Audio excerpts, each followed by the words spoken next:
Andrew, welcome to the show. Thank you very much for making time for this. Yeah, how's it going?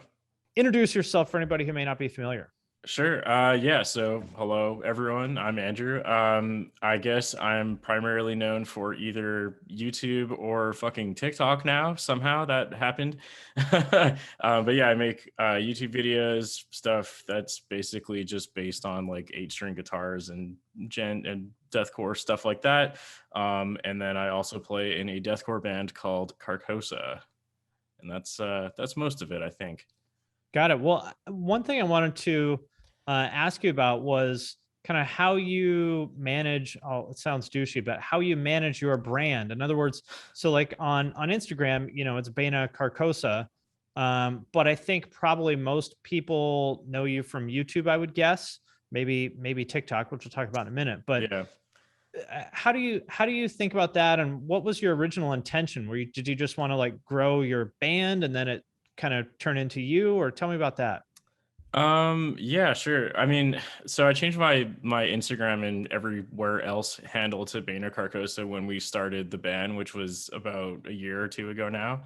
But my YouTube channel is still just my name, Andrew Boehner. So I try to keep my YouTube separate from the band. A really quick and easy example of why I do this is because our previous band, Galactic Pegasus, was kind of like a solo project that ended up becoming a band, and that kind of had a lot of negative results as part of that, because basically everyone that followed the band was a guitarist, because Hmm. that's why they followed me probably.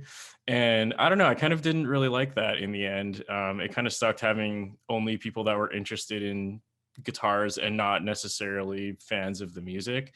So now with this new project, we are trying to kind of separate like myself from the band so that they each have their own fan base. Of course, they're going to, coexist and all that good stuff, but we want the band to be the band and me to be me, I guess is the best way to put it.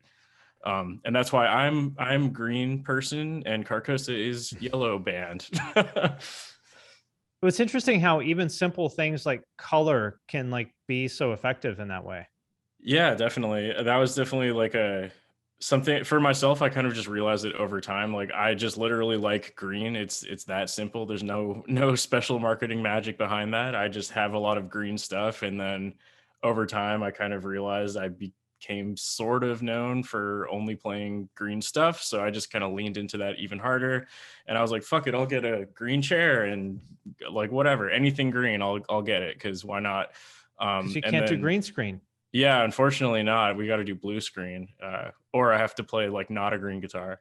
But yeah, so because I found that kind of worked for myself, when we started Carcosa, I was like, oh well, having a brand color, if you will, seems to be working for me. So we should do the same thing with Carcosa, which is why, like basically more or less all of the Carcosa stuff is yellow. And yeah, I don't know, it's just like a weird thing, like having a color for some reason gives you like something that people can latch onto. And yeah.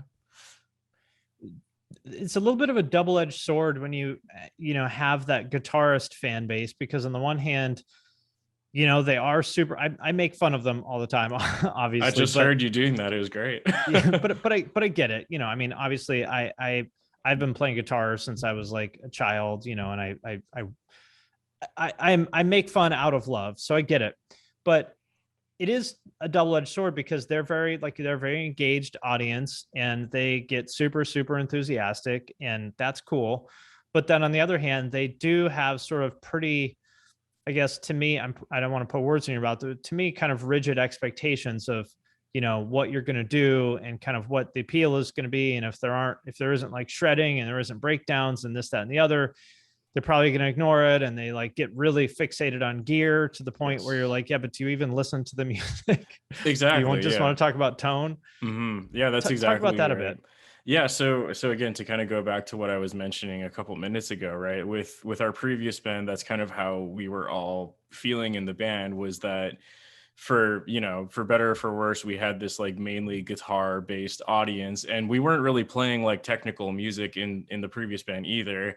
So we just kind of felt like it actually ended up being kind of worse for us because like all people talked about were like the riffs and not necessarily the songs as a whole.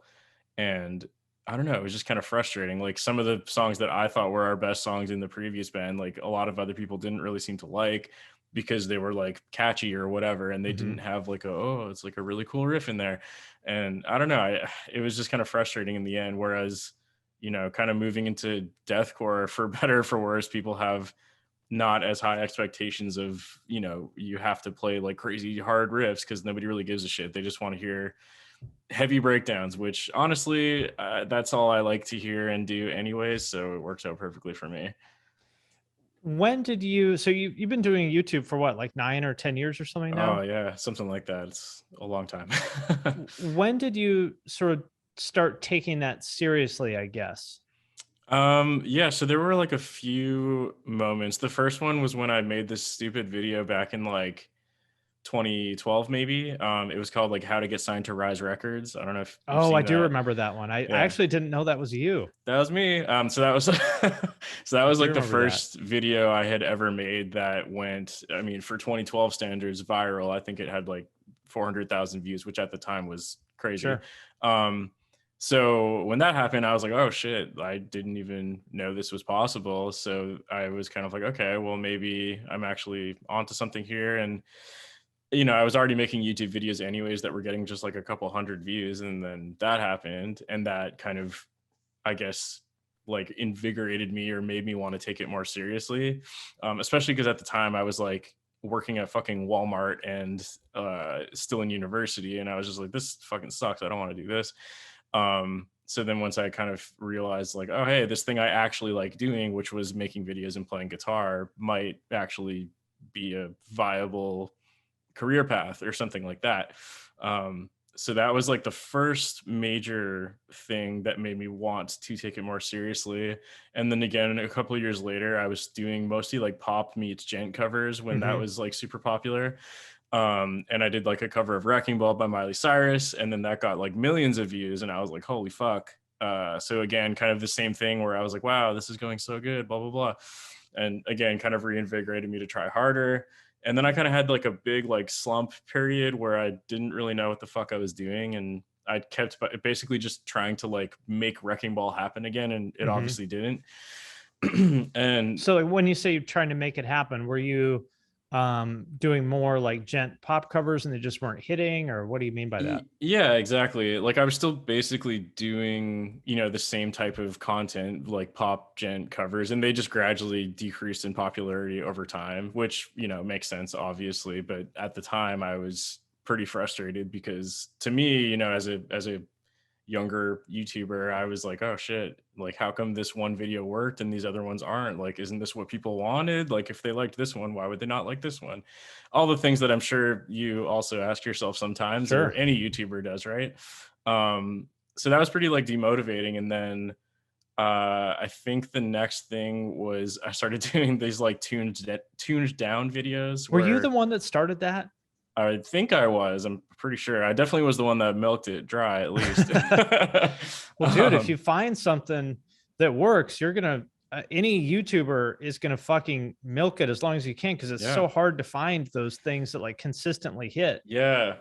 I was just listening to your interview with Fluff, and you guys were talking about something similar to this too, where I'm almost like jealous, or not jealous, but envious of YouTubers who find a like a content strategy where it's like, I call it like an evergreen content strategy, where it's like Hmm. you can always make the same type of video and it always fucking works. So that's what I think like every content creator is after, and Yep. it's so fucking hard to find. So for me, I thought that was that, and it kind of was for a couple of years, but of course naturally people lose interest over time.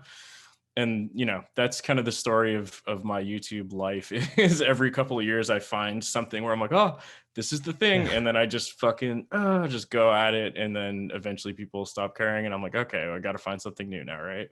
I'm currently in one of those slumps where my views have been down maybe 20-30% for the past couple months, and I don't know how much. Some of that is probably due to to COVID like reopening and stuff, Yeah, but I for sure. know but I never want to blame. I never want to blame that sort of stuff. I always want to assume it's my fault. I feel that for sure. But in all seriousness, I do, because I think that's the smart thing to do, is to assume that it's your fault. Because if you are always blaming external factors, then you're not going to realize, you're not going to recognize those times where you've kind of gotten a little bit stale. And to be Yeah, for honest, I sure. think maybe I think that I wasn't giving my audience what they wanted for a few months, which is the sort of videos that put me on the map, these kind of like, music history sort of videos, because those are not necessarily my favorite thing in the world to do, Hmm. um, about like older guitar music, but Hmm. that's what my audience wants from me. Sure. And I was like, I'm going to try doing something different.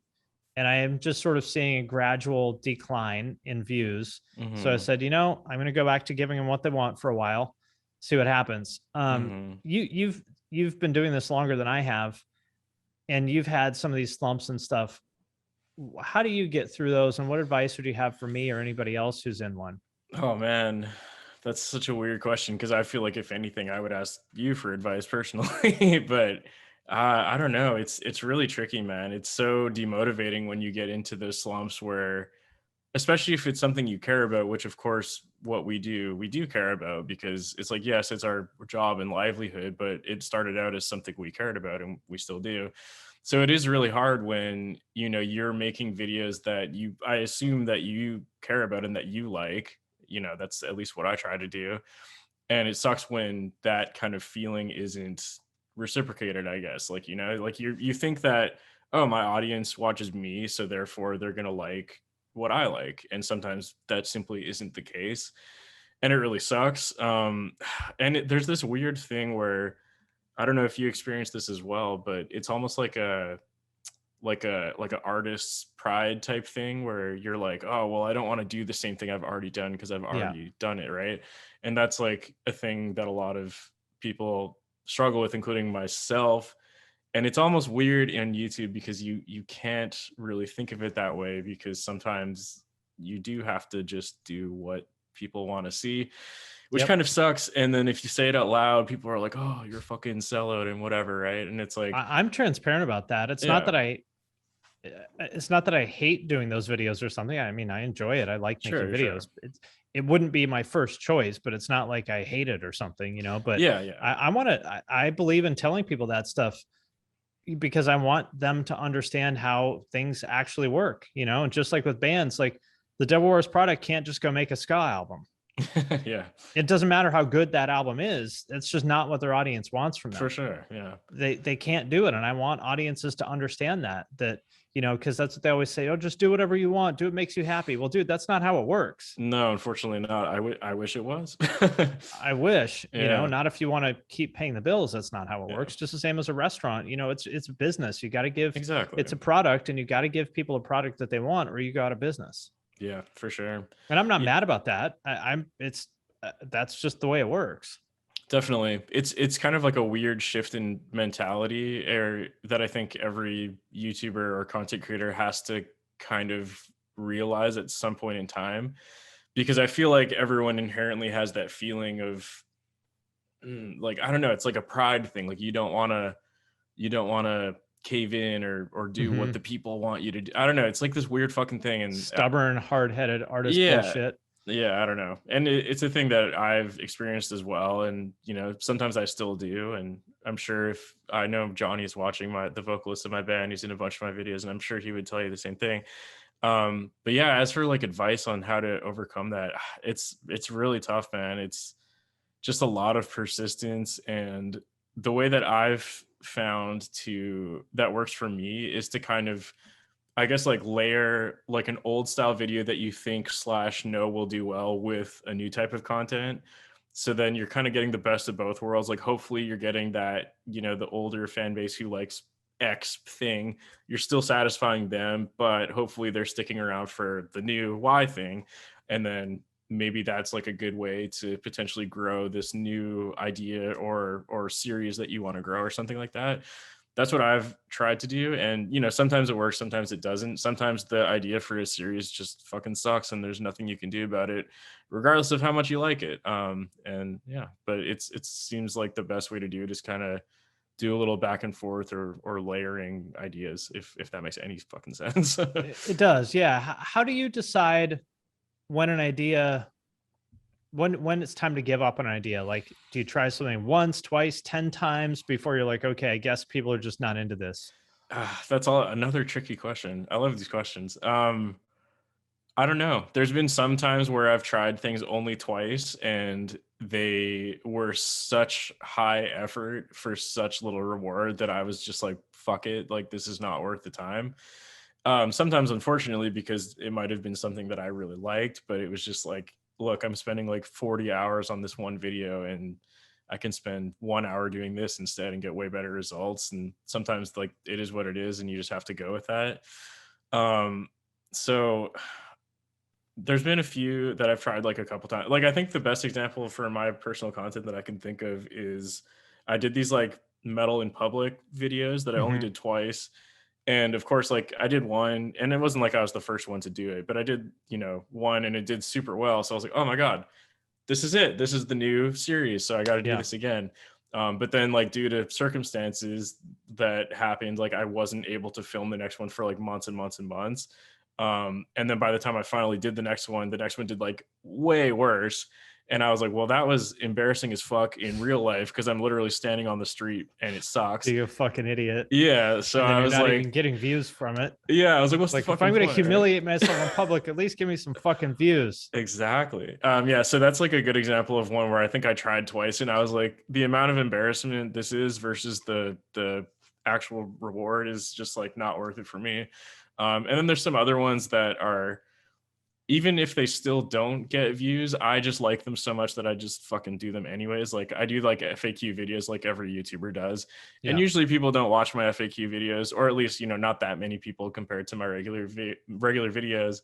But it's also like, I don't know, man, like the more like hardcore fans seem to still watch them and they still like it. So I'm kind of like, fuck it, it's fine. And also they're easy to film anyways, so whatever. I think it's important to do those like viewer comments, Q&A, whatever type videos. I do a decent amount of those too. They're never the highest views, but I think it's important to do those because that's, you know, your chance for people to get to know you a little bit better as a person. And yeah, maybe only 30% as many people watch it or whatever, but those 30% of people, now they know you so much better, and that enables them, they're way more invested, and they understand your point of view, and that's going to make them more invested in everything you put out forever. So I think that's really important. Like, as compared to like, there's some creators like MKBHD, for example. I think he's fantastic. I love his content. I wish he would do more personal stuff. Like, I would watch his vlogs just about his day all day long. I don't really care what he thinks about the new phone anymore. Sure, yeah. But I would watch his personal shit all the time if he did it. But as far as I know, he doesn't do anything personal. And, you know, some people just don't want to share that part of their lives. And I guess that's fine as long as you're getting the results you like. But I think it's super important for people to do that stuff, even if it doesn't get the most views. Yeah, I agree. And that's kind of why I still do it as well. In addition to that, like it's also just fun to do because they're easy videos and you're basically talking to your fans, right? Like, what's wrong with that? I think the reason I started doing them was because I saw Ola England doing his, and I fucking love his FAQ videos. Like even my fiance and I watch them together, and she doesn't really care about metal at all, but she still thinks they're fucking awesome, right? So just stuff like that. Yeah, I don't know. So it kind of depends on what the type of content is. If I enjoy it a lot, even if it doesn't work, sometimes I'll just say fuck it and keep doing it. If I don't really enjoy it and it doesn't do well, I definitely am not going to keep doing it. So for anybody who has not, you know, ever uploaded a video to YouTube, when you log into your dashboard, it tells you how well your last video did. And the way it shows that is like what rank it is out of 10. So if it's 1 out of 10, it's the best. If it's 10 out of 10, it's the worst. Yeah. So my question for you is, which would you rather wake up in the morning to see? An email from your doctor that you have cancer, or a 10 out of 10 video? Oh no, dude, the 10 out of 10 thing is like soul crushing. It sucks so much. I hate that they added that feature. I wish they would take it away.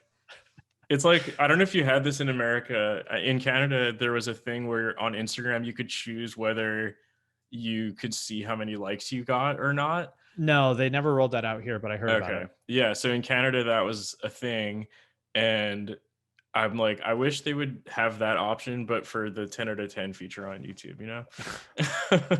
So only show it to me when it's like Yeah. 4 or higher. Yeah, exactly. Yeah. So you take those as hard as I do. Unfortunately, yes. Try, like, dude, I've tried everything to trick myself into telling myself I don't care about it. And I don't know, something about that, like the view count is just like this inescapable thing that I cannot stop caring about. Like, Yep. it's so fucking annoying because there are some months where I'll be like, oh, this is the most money I've made in my entire life in 1 month. But all of my videos did way worse than ever before. And it's like this weird thing where I'm like, well, on the one hand, it shouldn't really matter because like I killed it in this other area, or like my TikTok did really well, but my YouTube did really bad. So like, why do I care so much about YouTube in particular? And I don't know. It's like this weird mental barrier that I can't break out of. And it fucking sucks. I wish I could. I've tried everything I could possibly think of to tell myself I don't care, and I just can't stop complaining about it. But on the other hand, that's part of why you're successful. I think it's kind of bad advice when people say, "Oh, don't pay attention to the numbers." Yeah. Well, if you don't pay attention to the numbers, then how do you know if you're doing a good job or not? That's true for sure. I think you have to. It's like kickboxers, like Muay Thai fighters will kick trees to toughen up their shins. Oh my god. Okay. Like I don't know whether it's actually a good idea or not, but they do it. Sure. The idea is it just deadens the nerves in your shins until you can just like kick the shit out of somebody and it doesn't hurt. That's how I think about the analytics, is like you just build up a tolerance for like, facing the truth is what I think it is.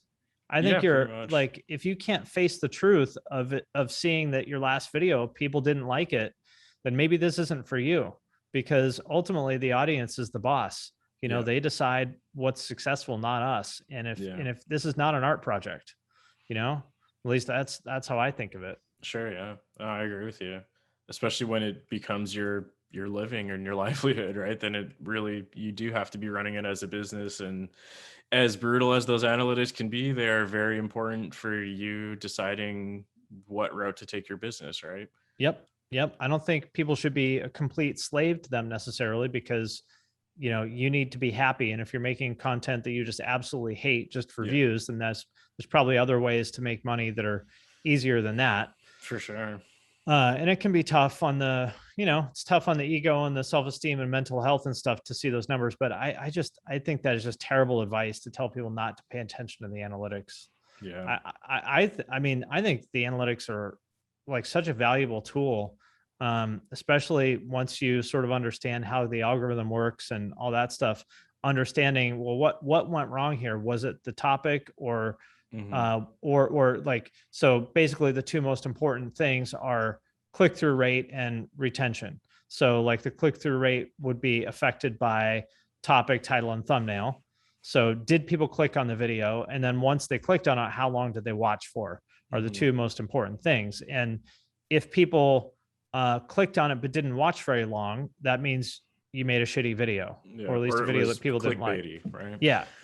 On the other hand, if watch time was really good, but click-through rate is low, that means that you made a good video, but maybe something about the topic, title, and thumbnail weren't engaging to people, and maybe you can save it by retitling it, which happens to me sometimes. It doesn't usually work, but I do try. If I get anything, if I get like a 8, 9, or 10, I'll try to change the title, and maybe 20% of the time that'll save it.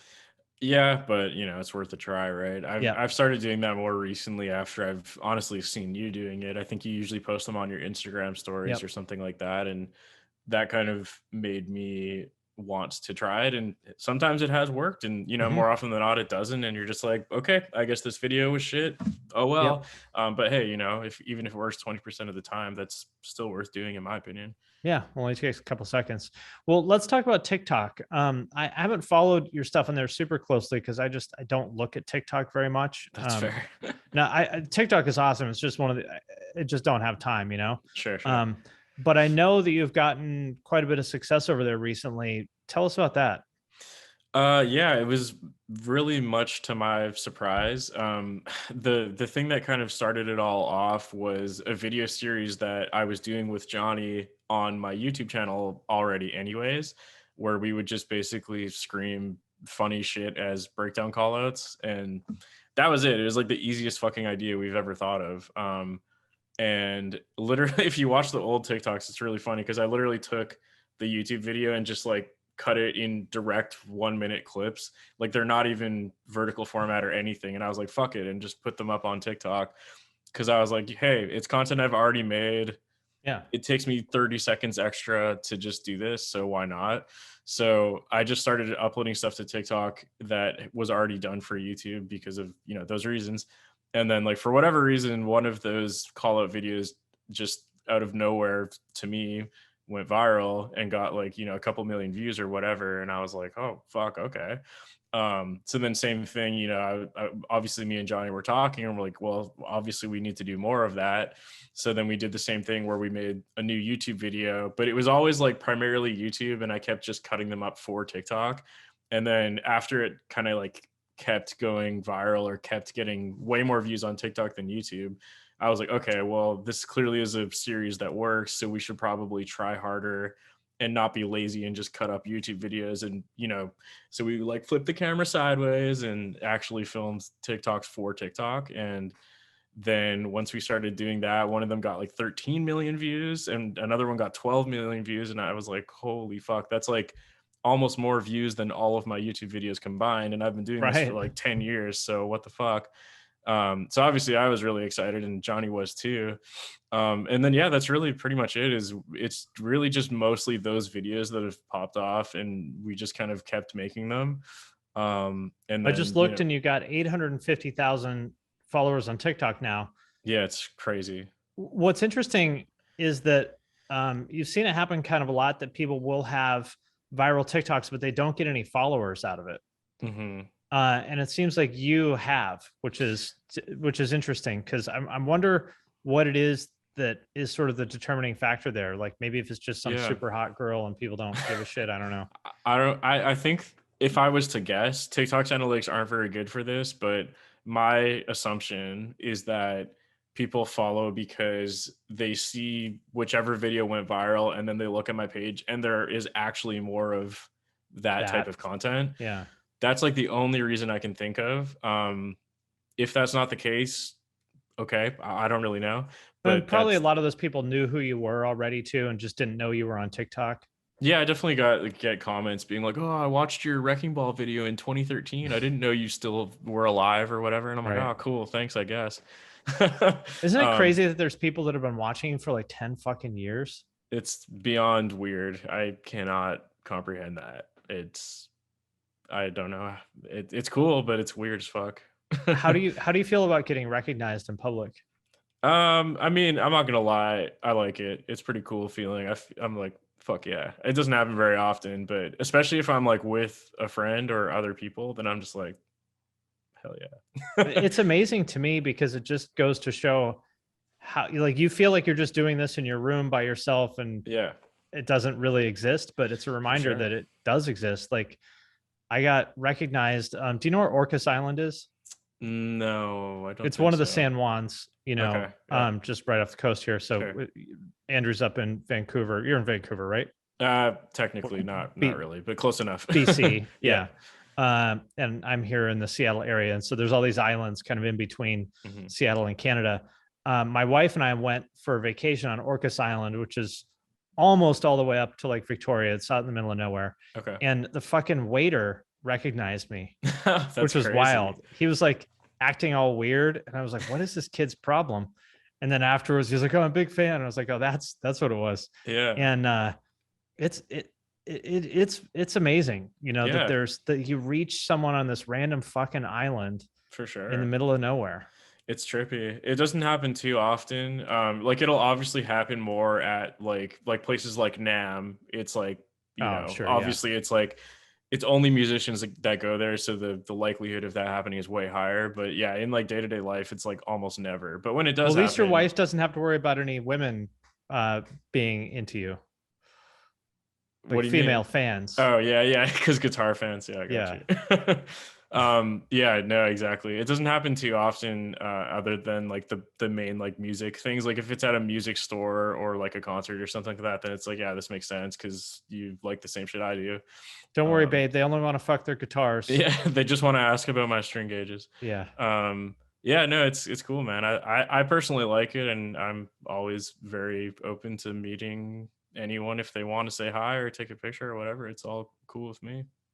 But do you tell people now you're a TikToker or a YouTuber? Which is more embarrassing? I haven't had the opportunity yet because fucking COVID, but I'm not sure. It's something I've debated heavily.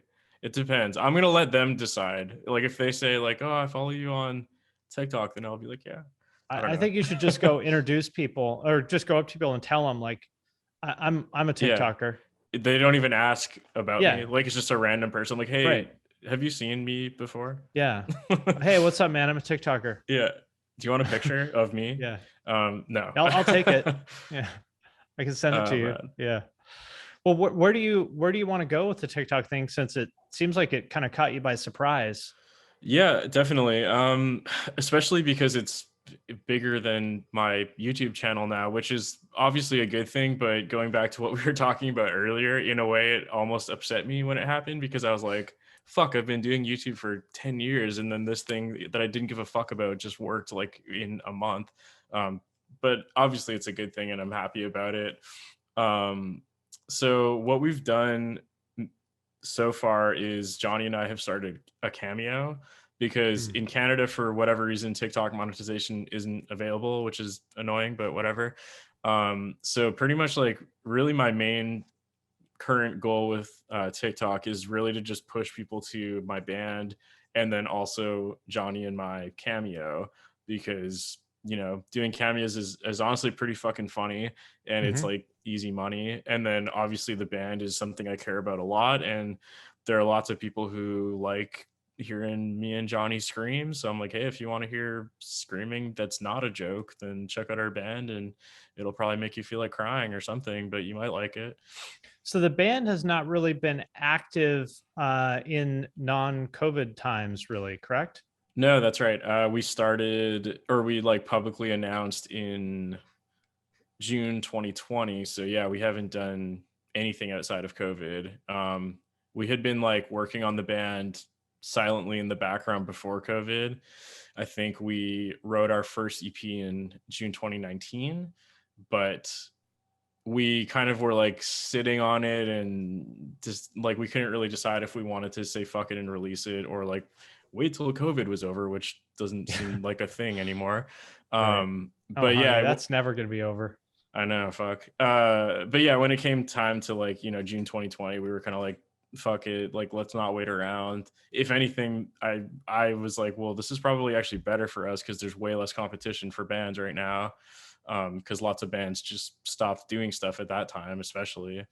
So yeah, we just kind of decided to push through and put out our first EP anyways, and it went like way better than any of us expected it to. And yeah, we just kind of been going from there, just really focusing on making like music videos and videos, which is great because that's already what I do. And then we for the most part pretty much like self-record everything and then get it remote mixed and mastered. So luckily for us, like we already had all this stuff kind of set up anyways because we all know how to record ourselves and make videos and all that good stuff. So yeah, I don't know, we're pretty lucky in that regard. Obviously I'm looking forward to playing a show because that would be cool. We have one booked for November, but I Who mean, knows? I certainly hope it happens, but it's also, with the way tour cancellations are going right now, like who fucking knows, right? Yeah. Do you want to like do longer, like real tours or how are you? Because that obviously is tough with balancing YouTube Right. and stuff. Yeah. So the other thing too is Johnny, our vocalist, is also the guitarist in a band called Angel Maker, and Oh, they're okay. like a pretty big deathcore band, and they are like a full-time touring band. Right. So he's also already going to be touring full-time in that band. So yeah, we don't really plan on doing full-time touring, but I think we basically would like to be doing like maybe like two a year to like 2-week-ish runs or something like that. It's a little hard to say because we haven't actually booked anything yet or Yeah. like seen many offers come through, but that's kind of like the current thought at least. And yeah, I personally don't want to tour full time because like I have to be here making videos, and especially, I don't want to be like away from home for like 6 or 8 months a year. That doesn't sound fun to me personally. You That's a know, rough life, living in a van with a bunch of dudes. yeah, it's not, it's fun, but it's not like a lifestyle thing that I personally want. Nothing wrong with it. It's So just just like not. a serious hobby for you. I guess so, yeah. I mean, like, I would love to do like festival appearances and a couple tours a year, and obviously make the band as big as we possibly can still. But just the touring part of it is the only thing I Got don't it. want to take full time, I guess. But everything else, I'm basically all in on. How important do you think the touring part is? Like, do you think that's going to limit you, or what are your feelings on that? I don't really know. Um, I don't know. It's something that we thought about because of our kind of like weird, seemingly middle ground position on this. I don't know, because like on the one hand, you have like people in other bands that for whatever reason don't take you seriously unless you're a full-time touring band. It's because But that's all they know, and yeah. they And just like have that weird invisible script in their head. for sure. And like it's up until now, it's always been like that's what bands do. You tour full time, that's your job. But at the same time, again, especially with COVID, we've also kind of seen, I guess, like a new type of band that is just essentially a studio project, and they're still doing just as well, if not better than before. So I'm not really sure, because on the one hand, I don't think touring is ever going to like fully go away or anything like that, but I'm not sure if maybe, you know, with COVID, maybe it's going to be like a less important piece of the puzzle, perhaps. I don't know. Um, so I'm not really sure if it's going to negatively affect us or not. I hope it doesn't, but yeah, I'm not really sure. I guess we'll see once COVID is over. Once again, there's that Yeah. term, right?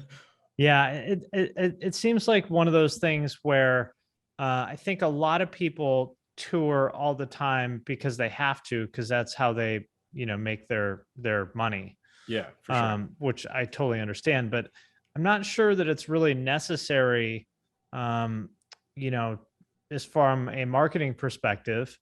And lots of the other thing people don't talk about is lots of smaller bands lose money on tours. Yes, definitely. The one and So only tour we did, we lost a shit ton of money on. yeah, so it's not like um, a smaller band going out on tour, that may hurt them financially more than it helps them. Yeah, for sure. And if you know how to drive streams and you're, self-recording and all that stuff, that's a big difference. I assume that your stuff so far has been self-released, right?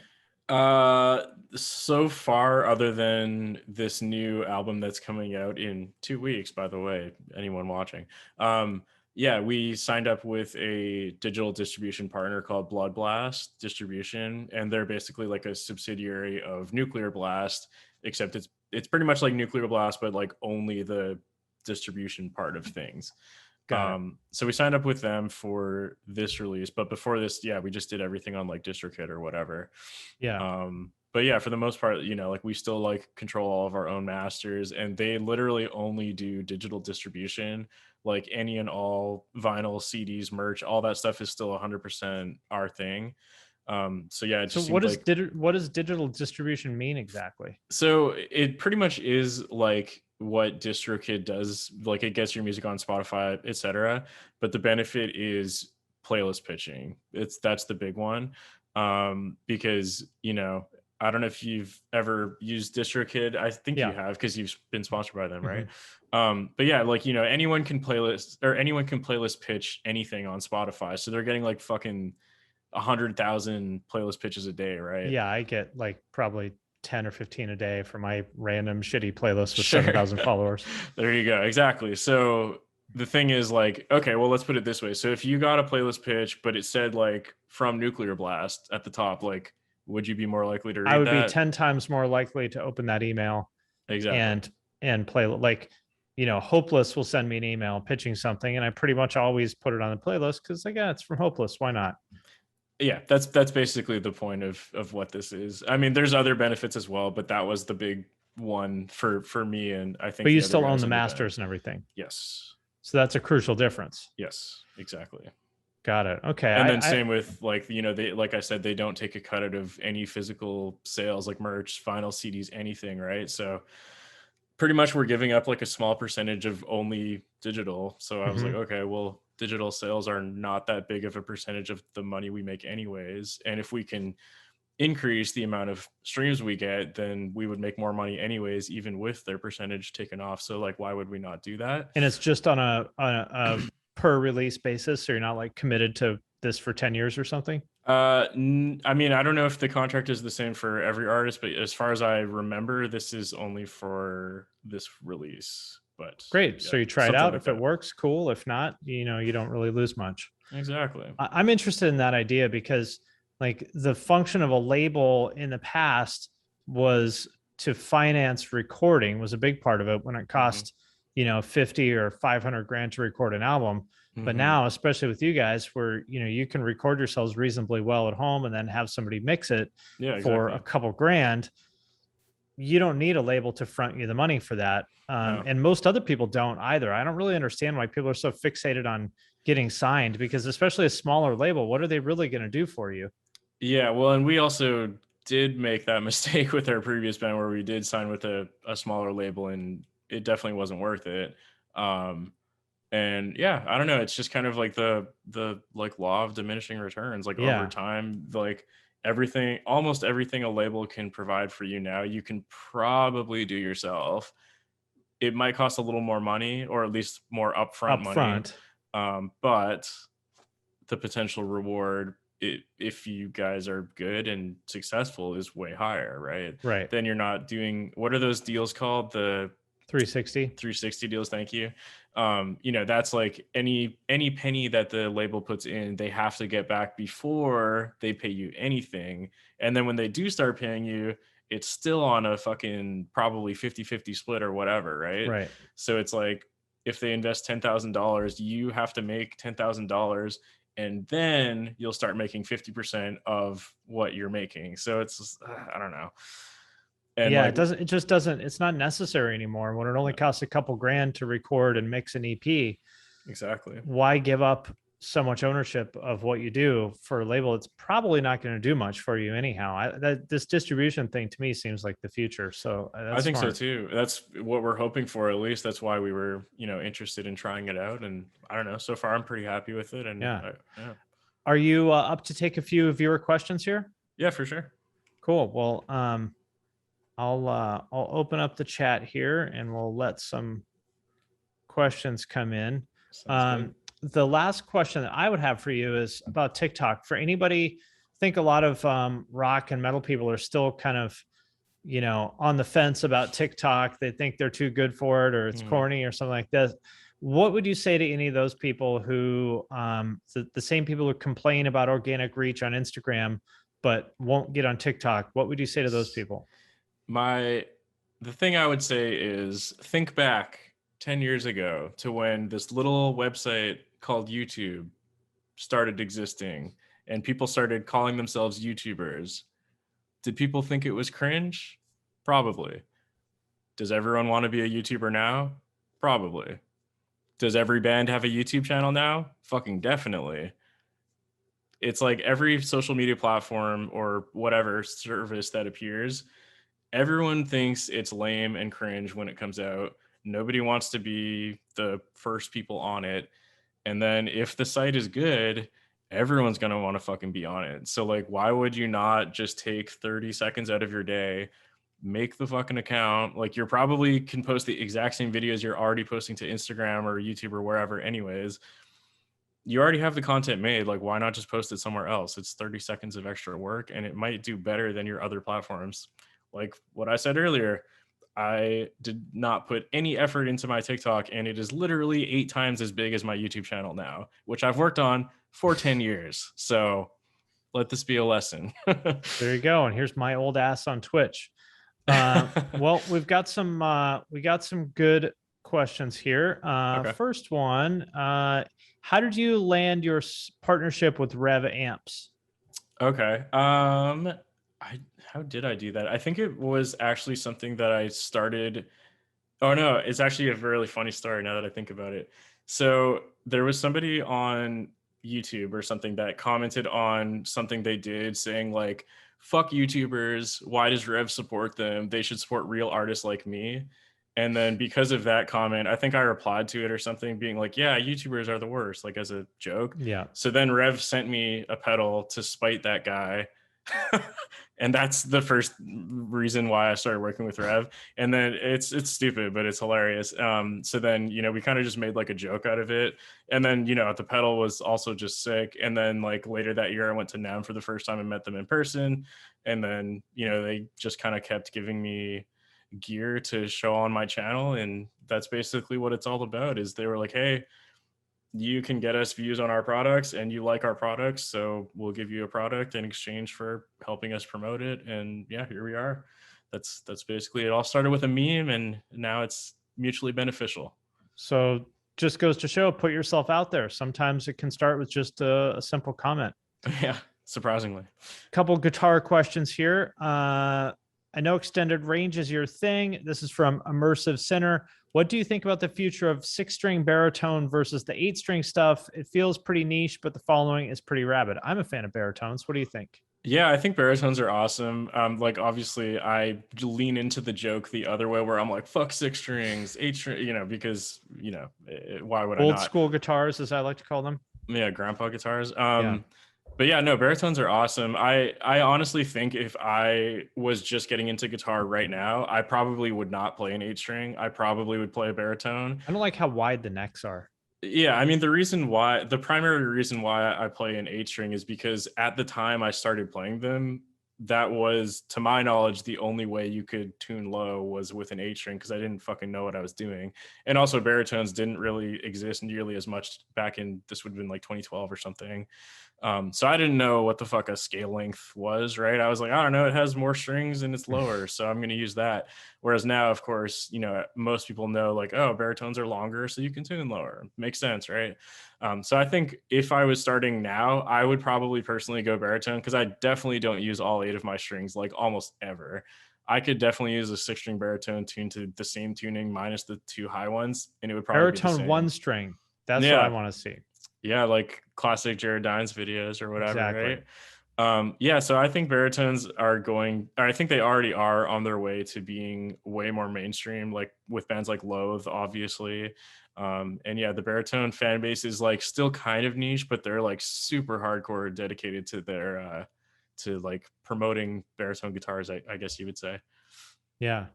Let's see. What other questions do we have for Andrew here? We got lots of like nerdy gear questions I'm trying to avoid, but if that's where we're at, that's where we're at. Sure. Did you basically a question about Evertunes? Let me get up here. Wasn't it you who had the first Evertune 8-string bridge? I feel like it was, and shortly after I started noticing 8 strings with Evertunes online everywhere. I don't think I was the first one with an 8-string Evertune ever. I feel like that can't be true. I would be amazed if it was. No, that can't be the case because I bought like a ESP that had it. It wasn't like a custom or anything. So, but with that being said, yeah, I don't know. Maybe I influenced that trend. Maybe I don't know. Maybe I'm not giving myself enough credit. But I think what you're thinking about is, just real quick, since I got it here, is probably this one. So this is the first like of this brand that has an 8-string Evertune, and now I've definitely seen a lot of other people order that. Maybe that's what you're thinking of, but What yeah, brand is that? this is Aristides. It's okay. a company from the Netherlands, not made out of wood. It's all their proprietary material. Very cool stuff. Oh, I didn't know that. Yeah. So it has like no wood components. They like invented their own thing called Arium that like mimics the quality of wood, and yeah, I don't know, it's pretty cool. They fought. This is why they fought a war in Wakanda, so they could get their Arium.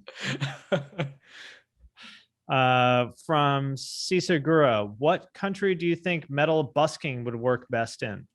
Well, apparently Russia, judging by the dude's channel who is fucking killing it doing that. I believe he's in Russia. I think his YouTube channel name is like Ruslan something. I'm pretty sure his videos are in Russia. So apparently there. I can believe that. Circle of Tone made an appearance, by the way. I'm a huge fan of his channel. Do you know his channel?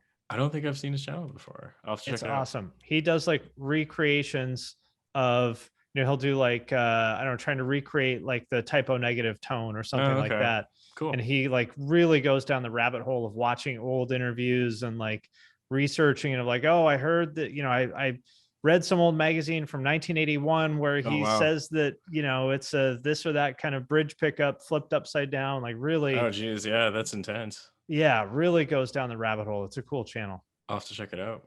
So if you're into guitars, go check out Circle of Tone. I'm a fan. All right, we got a couple more minutes with Andrew. If anybody has any other questions, otherwise we'll let him get back to genting in his bedroom. Yeah. Classic bedroom guitarist things. No big deal. Yeah. Cool. Well, I think that's about it. Thank you very much for joining us, making time for this. And everyone, go follow Andrew on YouTube and TikTok and Twitch and everywhere else. And stay tuned for the Carcosa album coming out, you said, in 2 weeks? Yes, August 19th. We have a new song coming out tomorrow as well. If you're interested, it's going to be over on Slam Worldwide's channel. Ooh, nice. Yes. Tomorrow for all the Canadians. Yeah. Did I say it weird or something? No, you said tomorrow. Yeah, like tomorrow. Like we say tomorrow, you say tomorrow. Oh shit. Okay. I don't know. Yeah, like my wife is like, for some reason, she watches all these Canadian beauty YouTubers. And like we always just now assume that if there's a beauty YouTuber that we're gonna find out they're from BC. Because you can tell with all those little words like hand. Right. There's just these subtle, like people think that Canadians say like a boot and a, and that's not really true. Maybe people like Alberta do or something. Yeah, but exactly. The BC thing is different, like Linus from Linus Tech Tips. Yep. He's in Richmond, and it's the BC accent that we're on the lookout for. Yeah, even though we live like 2 hours away from each other, probably. Right. It's a different world. Yeah, totally. It's a different world. Cool. Well, thanks again, and talk to you soon. Thanks for having me.